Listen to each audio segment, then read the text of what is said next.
Yes, hello everyone and welcome to all our West Australian football fans to another edition of Around the WAFL, looking ahead to the second round of competition for season 2024. Another big weekend of WAFL football ahead, and we thank you for tuning in on your podcast provider and of course on YouTube as well. Don't forget to check us out on our socials as well. We're on Facebook, Twitter and Instagram for all your social content in Around the WAFL. Paul Persick with you in the studio. Alongside me is Ethan Roth. Huge second round of football coming up.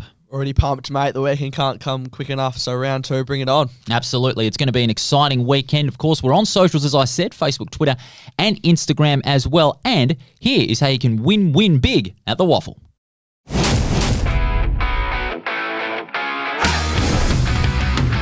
Punt from 50, win. Little too into the game, win. Too cocky, almost a win. Risking it all for the glory, win.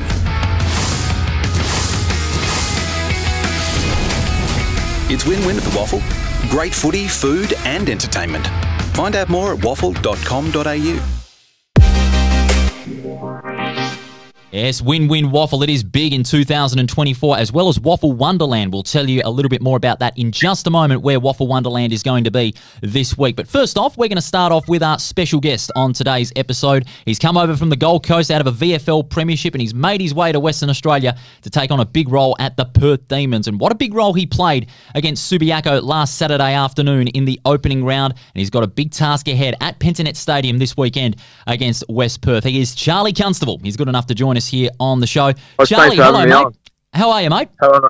Yeah, going very well, thanks. How are you? Going well. Great to have you here on the show. What about that performance against Subiaco on the weekend in round one? It was a really inspired performance, motivated by a lot of emotion around the club.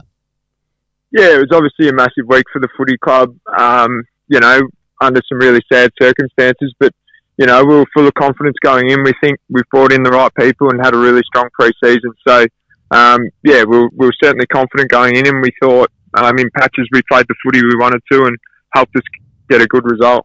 And in patches it was neck and neck. I noticed at three-quarter time it was really loud out in the huddle with all the Demons faithful. What was said at three-quarter time for you to come out in the last how you did and keep Subiaco goalless? I think just, the main message was getting back to what we do, which helps us play our good footy, and probably we thought that they'd thrown everything at us and weren't able to score. So we just wanted to counter punch, and we thought they'd be out of energy. So, we certainly played some good footy in that last quarter, and the Demons faithful certainly spurred us on, and it was great to see so many people turn out. It was a great crowd over there at Mineral Resources Park for a day-night game against a powerhouse in Subiaco. Your backline played such a pivotal role in that last quarter when Subiaco started to pepper the 50s. The likes of Corey Byrne, Brogan Henry, Daniel Hill all played their part in that last quarter. Yeah, absolutely. And I think, that's what we highlighted yesterday in our review, how important our backline was, and, winning multiple one-on-ones or halving the contest. And really in that third quarter, they were the ones that kept us in the game. We probably weren't as good as we wanted to be around the footy. So, certainly very exciting. And I think that group's, just going to get better and better the more games they play together. And circling back a bit, how have you found your time in Perth? Obviously, I know you're good mates with the Brayshaws, Hamish at East Perth, so one would have thought East Perth potentially might have got your signature, but what was it that got you over the line to sign with the Demons? I think what probably got me over the line is just learning a little bit about the competition and I guess the history of Perth Footy Club, and probably haven't had the success they wanted to. So was certainly very keen to try and play my part in helping us, get back to competing for finals and hopefully winning a premiership as well was the main thing. But back to the original question, loving my time over in WA, and, the Brayshaws, there's a few of them over here, so living with Andy, so they've helped me settle in, but certainly feel supported through the footy club as well, which has been brilliant. I spoke to you on the ground before the game on Saturday afternoon, and you were speaking about Peter German as, of course, your first WAFL coach at Perth this season. What have you made of his vision for Perth to succeed in the long term over the next couple of years? Yeah, I think Germo's put in place sort of last year. Initially, I guess, introduced the game plan to the players, and it always takes a little while. But certainly from my perspective, I'm right behind Germo, and I think the way he sees the game and the game plan he's trying to implement is certainly one that will stand up in finals and win premierships. So I guess from a more senior point of view, we're really excited, and we think a lot of the young boys have bought into the game plan and are already playing a big role, and even our reserves team's playing some great footy. So they'll they'll keep pressing their claims to play league footy, and certainly an exciting time. And personally, 37 touches for you. It might be a bit of a premature question because you just one game in, but what have you made of, I guess, the WAFL comp so far? The Lathlane Park and the surface there and the conditions in it as a whole. Yeah, it's certainly I'm certainly a different style of football, a lot more open space and plenty more one-on-ones. But on the weekend was incredibly enjoyable. And particularly the ovals over here, they're big and all very nice surfaces. So you got to adjust your game to try and get on the outside a little bit, but certainly a focus of mine will and always will be trying to win contested ball, and sort of thought I was able to do that. So hoping to continue that for the rest of the season and then let our pace off the half-back line, be really damaging. Great win on the weekend against Subiaco. Big task you have at Penternet Stadium on Saturday night. Another day-nighter against West Perth, who are looking to go 2 from 2 as well. All the best, Charlie. Great win on round 1, and we wish you all the best on Saturday against the Falcons. Thanks, Charlie. No worries. Thanks for having me on. Cheers, guys. That was Charlie Constable, star from the Perth Football Club. New signing, and he's already made a name for himself after that great performance in round 1 against Subiaco, and of course, big task against West Perth at Penternet Stadium in Joondalup. Both opening round winners. We'll preview that game in just a little bit, but first, let's tell you where WAFL Wonderland is going to be for the second round. Get to WAFL Wonderland at Sullivan Logistics Stadium in Leederville from 2 p.m. Saturday. Watch East Perth take on Swans. It's WAFL footy with a wonderland of food trucks, giveaways, DJ and kids activities. Tickets at waffle.com.au. Sullivan Logistics Stadium set to absolutely rock on Saturday afternoon. East Perth Swan Districts. Great concept, WAFL Wonderland. Yeah, and they've got a great rivalry, those two clubs, so that's only going to add to it. And get to Sullivan Logistics. It's going to be a belter on Saturday. No doubt about it. We'll preview that game very shortly as well here on Around the WAFL. Let's start things off with the first game. It's a morning match at Mineral Resources Park. The West Coast Eagles taking on South Fremantle. The talk before the season when you're looking at this game was how much South Fremantle. I don't think that's the case when you think about it, because first of all, Andrew Gaff's going to have another week at WAFL. The younger players at the Eagles are going to be boosted by his experience for another week, and they really gave it a red-hot go for 3 quarters against the Swans. It's just playing that 4-quarter game. They may have a chance to make it a close one against the Bulldogs. Yeah, I don't necessarily subscribe to the fact that South will have it easy. Obviously, they're playing away from home as well, so it's a morning match. That's something the players are going to have to adjust to in itself. So I think West Coast can set themselves for a really competitive match here. Absolutely. It's going to be a really good game over there at Mineral Resources Park. I think that the one thing that's going to make South Fremantle the winners here is their on-ball pressure. That's what they lack, that ferocity at the contest against East Perth, especially in that first quarter, when they are only held to just the 1 behind against East Perth's 3 goals. They've got to get off to a good start just to sow the seeds of doubt that they may have in that first quarter. Yeah, I think South Fremantle are going to set themselves for that midfield battle to really get on top of West Coast, really outnumber them, stretch them, and I think that's, as cliche as it sounds, it's going to be where it's won and lost. Absolutely. That battle in the midfield is going to be so important when you look at the likes of Schloith, Florenka, Blenchenden in the midfield for South Fremantle, and you also look at Gaff, the experience there, Alex Witherden, Zane True to an extent as well, playing a bit of midfield and half forward as well, and Harley Sparks, who had 20 possessions in that loss to Swan Districts. That's where the battle's going to be won in that midfield, and who controls the centre clearances. And I reckon it'll be possibly the Bulldogs that'll have a little bit more of it, but the Eagles will make a good crack of it. And Isaiah Winder against his former side, you could say. So that'll be interesting to see how that plays out. And from a ruck point of view, Branchy's stock in the ruck, where does that play out? It's going to be an interesting battle. Well, his follow-up work wasn't as effective as Scott Jones in that game against East Perth, but the fact that he had 36 headouts, he's a good, solid tap ruckman, but I think his follow-up work is going to be a bit of a question mark heading into this game. If he can produce some good follow-up work like Scott Jones did against him, I reckon Branchy would have learned a lot from Scotty Jones in the ruck after that loss in round 1. That could be a huge difference for South Fremantle in that game. And coming up against an opponent such as Barnett, who I would suggest isn't going to go up to AFL, who'll have another week in the WAFL. So that'll be a test for him as well, coming up against an AFL ruckman, albeit a young one. And again, 13 to 14 AFL listed players for the Eagles. That's also going to make a bit of a task for South Fremantle to conquer. Who wins in the opening match on Saturday morning? I think South Fremantle. I'll say South Fremantle as well. But I reckon the margin is going to be about 3 goals. I reckon the Eagles will give it a really good crack. They were very competitive against Swan Districts for 3 quarters in round 1. Let's go now to the next game, Claremont and East Fremantle. What a beauty that one is going to be. I'm going to be on the call for this one. Can't wait for this one. Claremont and East Fremantle, they've produced some crackers over the last couple of years, both off round 1 losses, and both the Tigers and the Sharks very determined to bounce back on Saturday afternoon. Yeah, look, I don't want to rule out any teams this early in the season, but I think the loser of this game is really going to struggle, particularly East Fremantle with that -4 already. So I think this is going to be a huge game, just with the consequences either side, both off round 1 defeats, and that ruck battle. I'm really looking forward to Teagle versus East in the ruck. To say that will set the game up is an understatement. Big battle, over 35 hitouts, both Teagle and Eastland they had in their round 1 games. And both have tremendous follow-up work as well, and that's going to play a big support for the midfielders as well. Question over East Fremantle as well is those 6 players that were out in that opening round, how many of them come back? That's going to be a huge question for East Fremantle. If at least 2 or 3 of them come back, that's going to be a tick in the box for East Fremantle to see if they can fit them into their best 22. Yeah, absolutely. And you don't want to rush them back at the same time. Every game is so vital with how close the competition is. And you know, I'm looking forward to the midfield battle between Jai Bolton, albeit he plays off halfback as well, but has sort of sparks in the midfield, versus the Buddha. Milan Murdoch, albeit, different players. Milan's sort of more in and under, but I'm not... And can play a bit up forward as well, so it's, 2 completely different players. You look at Bolton, can shift down back, provide that valuable depth down back that Claremont may miss, especially, with Tia Miles now having left the WAFL competition off-season. Buddha, of course, shifting to around the half-forward line as well. He can add some scoreboard pressure as well. That was sort of lacking for East Fremantle in that loss to Peel Thunder.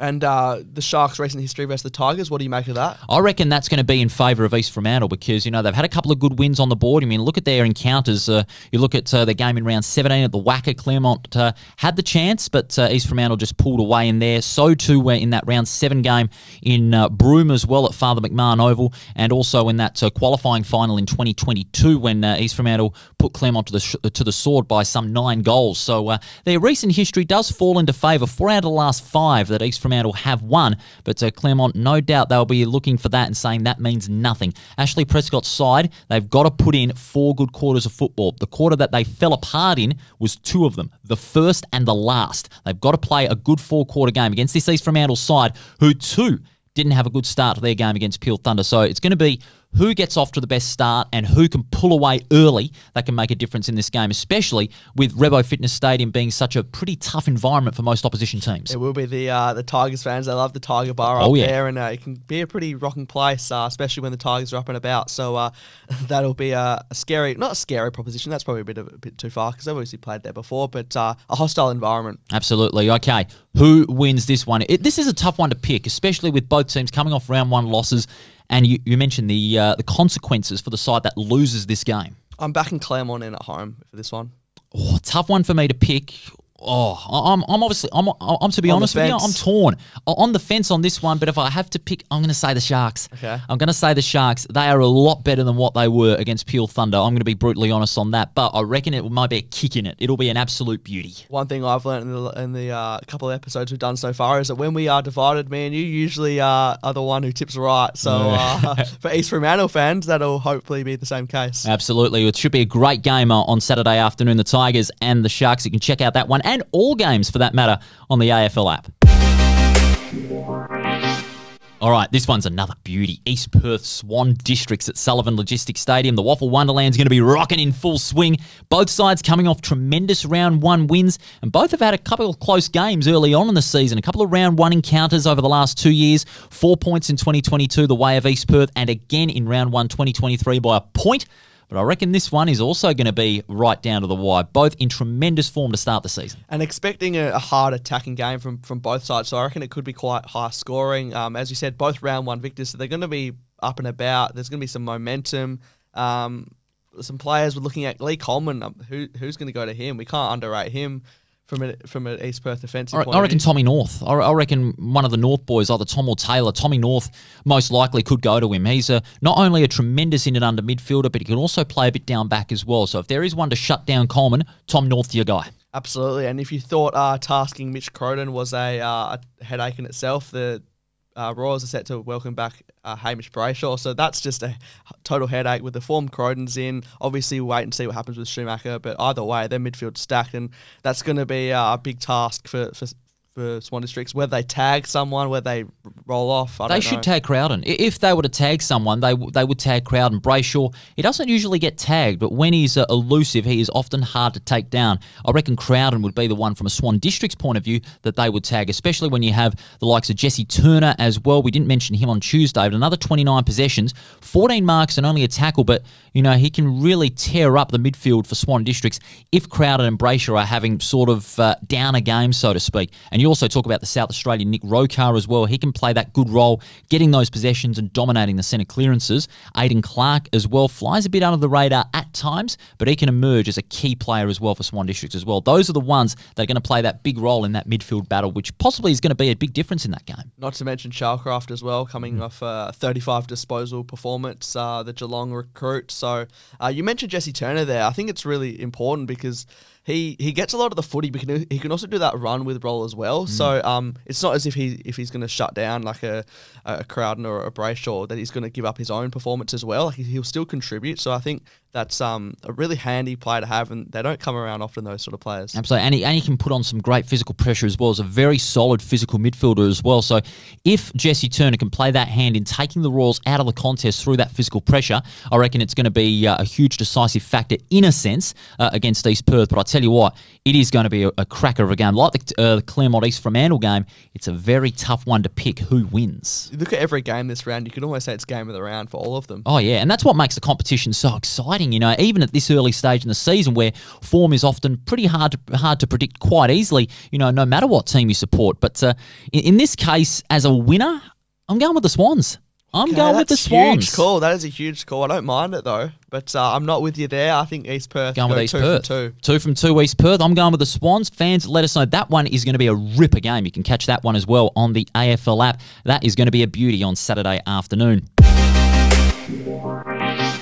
So will this one. A day-nighter at Pentinet Stadium in Joondalup. West Perth taking on Perth. Who would have thought? Usually it'll be after round 2, it would have been West Perth 1-0, Perth 0-1, or even West Perth 0-1 and Perth 0-1, but both are 1 from 1. Even though it's round 2, this one is going to be another stern test for Perth, playing on the wide wings of Pentinet Stadium in Joondalup, and under the lights too, and that could suit them a little bit. Yeah, obviously played in round 1 under lights, both these sides as well, so can Perth pull off another miracle? I'm not too sure. I think Falcons have that experience, that's going to come in handy. I'm just looking forward to Constable's battle with Black if they go in the midfield together. I reckon they'll be matched up, and what a matchup that is going to be. I mean, both tremendous ball magnets. They get a lot of possessions. They see a lot of the football, but they're also very efficient in their delivery as well, going towards their forward 50. That is going to be a matchup that everyone is going to watch. And the thing with Charlie Constable is, obviously we spoke to him earlier in the episode.